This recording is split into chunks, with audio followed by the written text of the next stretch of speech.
यह कहानी एक छोटे से शहर की है जहाँ एक युवक अजय जो अपनी पढ़ाई खत्म कर चुका था अपनी पहली नौकरी की तलाश में था। एक दिन वह शहर में घूमता हुआ घर लौट रहा था।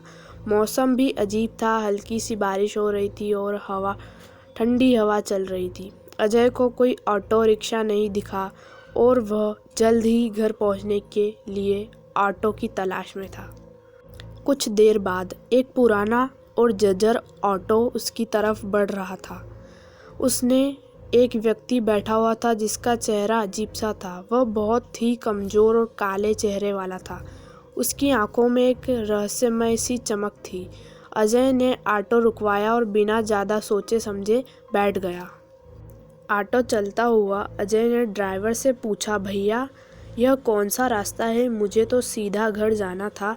ड्राइवर ने मुंह से कुछ भी नहीं कहा, बस ऑटो चलता गया। अजय ने देखा कि रास्ता काफ़ी अजीब सा है। बहुत अंधेरा था और आसपास घना जंगल था। उसे समझ में नहीं आ रहा था कि यह रास्ता कहाँ जा रहा है।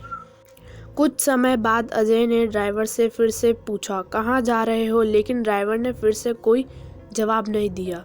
अब अजय को डर लगने लगा। वह जल्दी से घर पहुंचने के लिए कुछ कहने ही वाला था कि अचानक ऑटो एक सुनसान और कब्रिस्तान जैसी जगह पर रुक गया।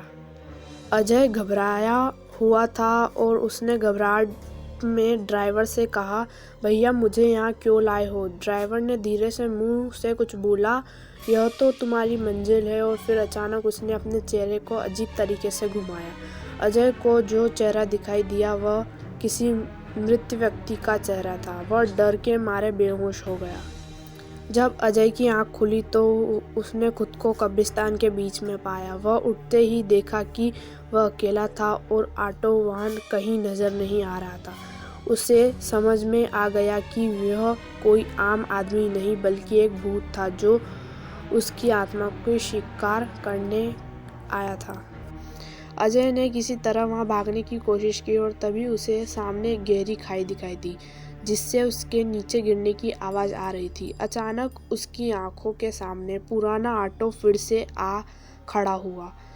उसकी सीट पर ड्राइवर अब सूनी था और ऑटो के खौफनाक आवाज़ में शोर मचाया जैसे वह अजय को फिर से अपनी गिरफ्त में लेना चाहता था। अजय ने डरते हुए पीछे मुड़कर देखा और इस बार वह जोर से चिल्लाया, मुझे घर जाना है, मुझे घर जाने दो।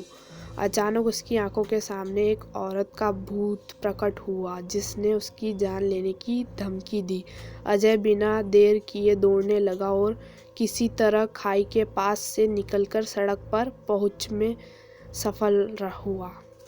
अब तक अजय का पूरा शरीर पसीने से भीगा हुआ था और वह समझ चुका था कि वह जिस ऑटो में बैठा था वह भूतिया आत्मा का शिकार था।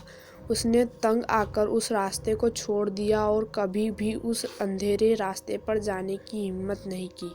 यह घटना आज भी अजय के दिमाग में ताज़ा है और जब भी वह ऑटो में सफ़र करता है तो वह डर के कांपने लगता है। इस कहानी से हमें ये शिक्षा मिलती है कि कभी भी अनजान रास्तों पर न जाए और किसी की मदद लेने से पहले सोच समझ कर ले, क्योंकि कभी कभी हमें वही मदद भूतिया रूप में मिलती है। So thank you so much. Video पसंद नहीं है तो लाइक सब्सक्राइब ज़रूर कीजिएगा।